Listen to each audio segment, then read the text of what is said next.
السلام علیکم۔ ہم اپنے چینل پر آنے والے تمام معزز ناظرین کو خوش آمدید کہتے ہیں اور امید کرتے ہیں کہ آپ سب خیریت سے ہوں گے۔ دوستو، قارون کے خزانے کے متعلق آپ نے تاریخی حکایات اور محاورے تو سنے ہی ہوں گے۔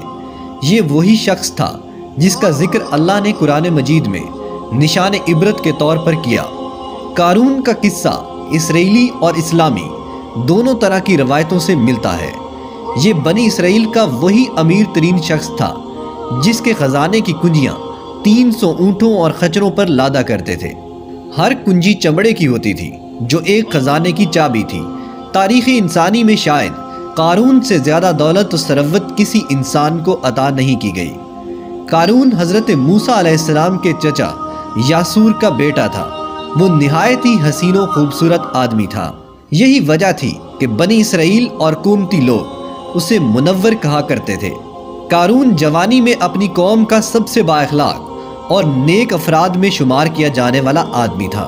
نیز تورات کا بہت بڑا عالم بھی تھا، کیونکہ اس کی پرورش حضرت موسیٰ علیہ السلام کے زیر سایہ ہوئی تھی، اس لیے وہ کتاب کا علم بھی رکھتا تھا۔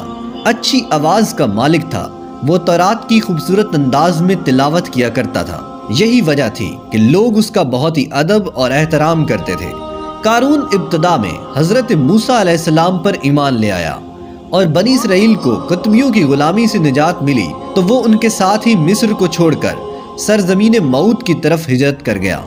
وہاں اس کے حالات ایک دم سے بدل گئے اور اس کے ہاتھ میں بے شمار دولت آئی۔ دیکھتے ہی دیکھتے وہ اپنی قوم کا امیر ترین شخص بن گیا، جس کا ذکر اللہ نے قرآن مجید میں کچھ یوں کیا ہے: بے شک قارون موسیٰ کی قوم سے تھا، پھر اس نے قوم پر زیادتی کی اور ہم نے اس کو اتنے خزانے دیے جن کی کنجیاں اٹھانا ایک طاقتور جماعت پر بھاری تھی۔ ایک اور جگہ فرمایا جب اس سے اس کی قوم نے کہا کہ اتراؤ نہیں، بے شک اللہ اترانے والوں کو پسند نہیں کرتا، اور جو مال تجھے اللہ نے عطا کیا ہے اس کے ذریعے آخرت کا گھر طلب کرو اور دنیا سے اپنا حصہ نہ بھول، اور احسان کر جیسا کہ اللہ نے تجھ پر احسان کیا، اور زمین میں فساد نہ کر، بے شک اللہ فساد کرنے والوں کو پسند نہیں کرتا۔ جب زکوٰۃ کا حکم نازل ہوا اور حضرت موسیٰ علیہ السلام نے اس سے عہد لیا تو اس نے یہ وعدہ کیا تھا کہ وہ اپنے مال کا 1000واں حصہ زکوٰۃ نکالے گا۔ جب اس نے اپنے مال کا حساب لگایا تو ایک بہت بڑی رقم نکلی، لہٰذا اس کے دل میں حرص اور لالچ پیدا ہو گئی اور وہ زکوٰۃ کے منکر ہو گیا۔ اس نے بنی اسرائیل میں سے ایک گروہ کو جو اس کے حمایتی تھے جمع کیا اور کہا: اے بنی اسرائیل، موسیٰ نے ہمیں بہت سارے امور کا حکم دیا جس پر تم لوگوں نے اس کی پیروی کی، اور تم سے تمہارا مال بھی لینا چاہتا ہے۔ فلاں فحاشہ عورت کو لے آؤ تاکہ اسے کچھ پیسے دے کر حضرت موسیٰ کو بدکار ثابت کیا جا سکے۔ قارون نے اپنی قوم کے لوگوں کو جمع کیا اور حضرت موسیٰ علیہ السلام سے پوچھا کہ زنا کی سزا کیا ہے؟ حضرت موسیٰ علیہ السلام نے جواب دیا: جو بھی زنا کرے حالانکہ اس کی بیوی بھی ہو تو اسے سنسار کیا جائے یہاں تک کہ وہ مر جائے۔ قارون نے حضرت موسیٰ سے کہا: حتیٰ کہ اگر یہ کام آپ نے ہی انجام دیا ہو تو بھی۔ حضرت موسیٰ علیہ السلام نے کہا: اگر اس کام کو میں بھی انجام دوں تو یہی حکم ہے۔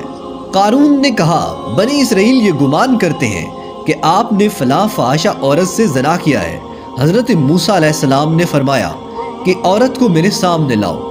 لہٰذا وہ عورت بلائی گئی تو آپ نے فرمایا: اے عورت، اس اللہ کی قسم جس نے بنی اسرائیل کے لیے دریا کو پھاڑ دیا اور عافیت اور سلامتی کے لیے دریا پار کر کر فرعون سے نجات دی، سچ کہہ دے کہ واقعہ کیا ہے۔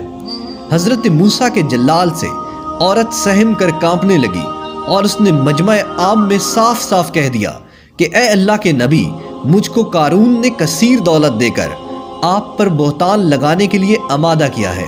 اس وقت حضرت موسیٰ علیہ السلام آبدیدہ ہو کر سجدہ شکر میں گر پڑے اور بحالت سجدہ آپ نے یہ دعا مانگی: یا اللہ، قارون پر اپنا قہر اور غضب نازل فرما، کہ لہٰذا وہ تمام لوگ جو قارون کے ساتھ تھے وہ اس سے جدا ہو گئے۔ حضرت موسیٰ علیہ السلام کے عزم سے زمین کو حکم دیا تو زمین پھٹ پڑی اور قارون اور اس کے پیروکار اس میں دھنسنے لگے، اور دیکھتے ہی دیکھتے قارون، اس کا مکان اور خزانہ سب اس زمین میں دھنس گیا۔ جب یہ زمین میں نابود ہو گئے تو زمین کا شگاف دوبارہ بند ہو گیا۔ قارون کی دولت کے متعلق بہت ساری تاریخی حکایات نقل کی گئی ہیں، اور تا قیامت قارون اور اس کا خزانہ تمام انسانیت کے لیے عبرت کا نشان بنے رہیں گے۔ اگر آپ کو یہ ویڈیو پسند آئی ہے تو ویڈیو کو لائک کریں، اپنے دوستوں کے ساتھ شیئر کریں، اور ہمارا چینل انفو ویلی کو سبسکرائب کریں۔